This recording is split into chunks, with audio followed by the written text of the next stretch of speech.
Dear students, welcome. और आज मैं आपको बताने जा रहा हूं कि लोकतंत्र के तीन स्तंभ कौन कौन से कहलाते हैं। तो लोकतंत्र के तीन स्तंभ में आप देख रहे हैं three pillars of democracy. First is executive, second विधायिका legislature, and third is judiciary कार्यपालिका,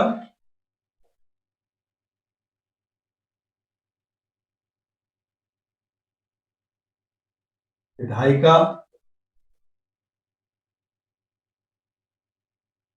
और तीसरा है न्यायपालिका।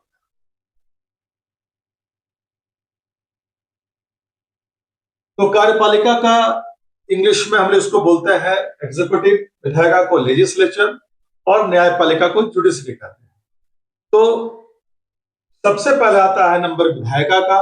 विधायिका का मतलब है विधि, विधि से रिलेटेड, विधि, कानून। देश में कोई कानून बनाना हो तो विधेयक पेश किया जाता है लोकसभा में या राज्यसभा में। अगर धन विधेयक मनी बिल है, धन विधेयक है, तो लोकसभा में पेश होगा। साधारण विधेयक है तो कहीं भी पेश हो सकता है। तो विधायिका जो है, लेजिस्लेचर, इसका काम है कानून बनाना। किसी भी विषय पर ये कानून बनाएगी। उसके लिए क्या होगा? बिल पेश किया जाएगा।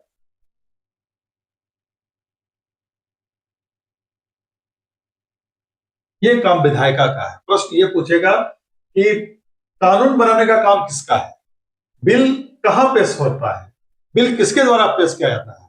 घुमा घुमा के आपको फंसाने के लिए पूछ सकता है ये प्रश्न। तो आप घबराइएगा नहीं, याद रखिएगा, विधेयक मीन्स विधायिका, बिल विधायिका से संबंधित है। और विधायक क्या है? विधि है, विधि, कानून, लॉ, लॉ से संबंधित है। तो अब आप देखिए, ये कानून बनाने का काम दो जगह होता है। एक केंद्र में होता है, एक राज्य में होता है। तो केंद्र में जो होगा ये संसद। केंद्र में आइए, पहले हम लोग केंद्र की बात करें तो केंद्र में संसद है, संसद में राज्यसभा और दूसरा है लोकसभा। यहां पर आप देख लीजिए कि केंद्र में संसद, राज्यसभा, लोकसभा। अगर राज्य की बात करें तो, अगर हम राज्य की बात करें तो यहां विधानमंडल, विधानमंडल में दो है, विधानसभा है और विधान परिषद है।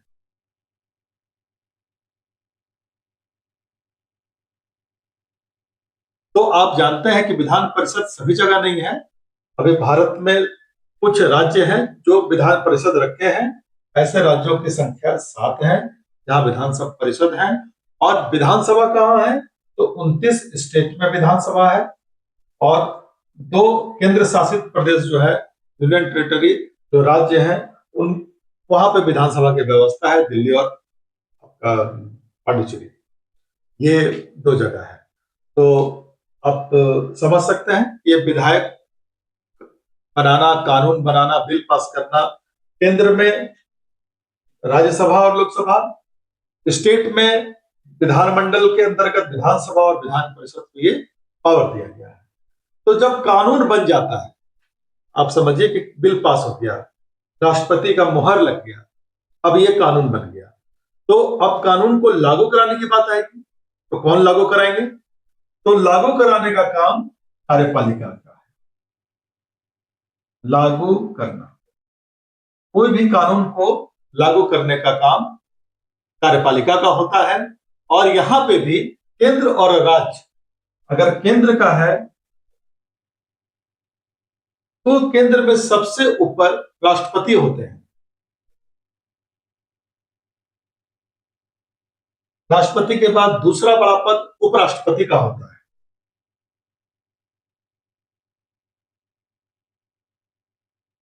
राष्ट्रपति और उपराष्ट्रपति के बाद केंद्र में सबसे महत्वपूर्ण पद प्रधानमंत्री का होता है।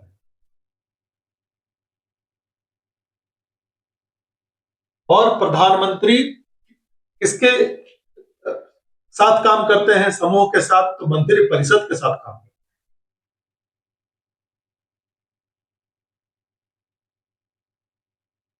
जैसा कि आप जानते हैं कि राष्ट्रपति उपराष्ट्रपति की नियुक्ति करते हैं, प्रधानमंत्री को नियुक्त करते हैं और प्रधानमंत्री के सलाह पर मंत्रियों को नियुक्त करते हैं और ये मंत्री परिषद कहलाता है। तो मंत्री परिषद में भी दो तरह के मिनिस्टर होते हैं, कैबिनेट और राज्य मंत्री। कैबिनेट मंत्री और राज्य मंत्री। राज्य मंत्री में भी स्वतंत्र प्रभार है, इंडिपेंडेंट चार्ज वाले हैं, उसमें भी कुछ डिप्टी है। तो इस तरह से मंत्री परिषद होता है, मंत्रिमंडल जो होता है। तो मंत्रिमंडल छोटा चीज है जिसमें कैबिनेट और केवल प्रधानमंत्री ही रहते हैं, लेकिन मंत्री परिषद में कैबिनेट और राज्य स्तर के जितने भी मंत्री हैं इनको मंत्री परिषद कहा जाता है। तो अब सवाल यह आता है कि राज्य में क्या होगा? जब राज्य में कानून लागू करना होगा तो राज्य का मुखिया सबसे ऊपर राज्यपाल, राज्यपाल के नीचे कौन होंगे? मुख्यमंत्री होंगे।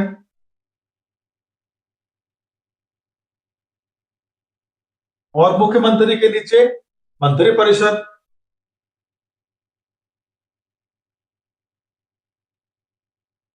डियर स्टूडेंट्स, आप जो जूनियर क्लास के जो स्टूडेंट्स हैं ये यहाँ पे बहुत कंफ्यूज होते हैं। आप केंद्र और राज्य दोनों के लिए अलग अलग व्यवस्था है। केंद्र के लिए, यूनियन के लिए सेंटर में राष्ट्रपति है, फिर उपराष्ट्रपति है, फिर प्रधानमंत्री है, फिर मंत्री परिषद है और मंत्री परिषद में कैबिनेट है और स्टेट है, दोनों है। स्टेट मिनिस्टर भी कहलाते हैं, कैबिनेट मिनिस्टर भी कहलाते हैं। ठीक उसी प्रकार जब कानून लागू करने की बात होती है राज्यों में, स्टेट में, तो स्टेट का प्रमुख कौन होते हैं? गवर्नर होते हैं। गवर्नर के बाद चीफ मिनिस्टर। चीफ मिनिस्टर सलाह देते हैं और सारा काम राज्यपाल के नाम से होता है। उसके बाद इनका भी मंत्री परिषद होता है। तो ये हो गया विधायिका, लोकतंत्र के दो स्तंभ। विधायक, विधायिका का काम विधेयक बनाना, कानून बनाना, कार्यपालिका का काम उसको लागू करना है। अब अगर लागू करने में कोई दिक्कत हो रही है, अड़चन आ रही है, तो हम कहा जाएंगे? तो हम न्यायपालिका के पास, क्योंकि न्यायपालिका को न्याय करना कहा गया है, न्याय के लिए माना जाता है। न्यायपालिका जहां आपको न्याय मिले, और इसको कानून का संरक्षक भी कहा जाता है।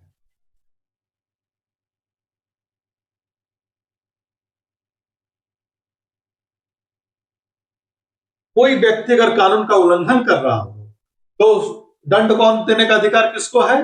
जुडिशरी को है, न्यायपालिका को है। याद रखिएगा, न्यायपालिका मीन्स जुडिशरी। और जुडिशरी में क्या है? तीन तरह का है। ये पिरामिड देख लीजिए, ये पिरामिड होता है इस तरह से। सबसे ऊपर में एससी होता है, सुप्रीम कोर्ट। उसके बाद स्टेट के एचसी होते हैं, सभी राज्यों के हाई कोर्ट्स होते हैं, और उसके नीचे डिस्ट्रिक्ट कोर्ट होते हैं। ये तीन भाग है। तो सबसे टॉप ऊपर में सुप्रीम कोर्ट होता है। यहाँ पे जो न्यायपालिका है ये केंद्र और राज्य के लिए बराबर है, यहाँ अलग अलग नहीं है। केंद्र और राज्य के लिए बराबर एक ही व्यवस्था है, एक ही सुप्रीम कोर्ट होगा।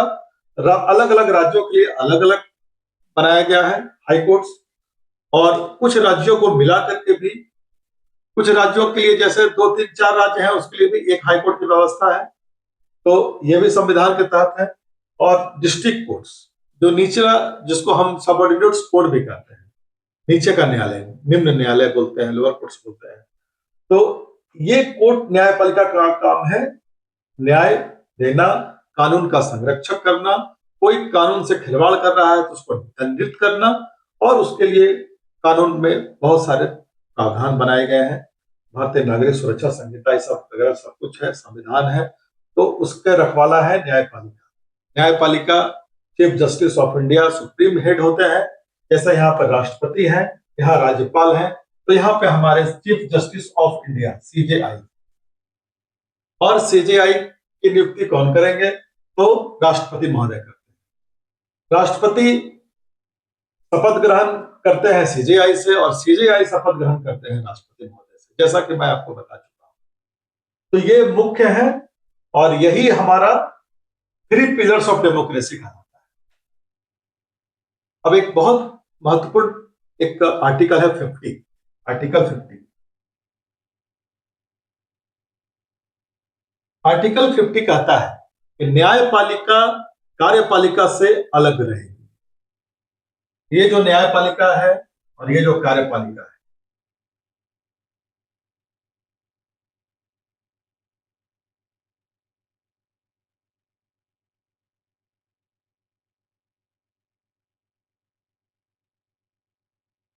पृथकी पृथकीकरण माने सेपरेट, अलग होना।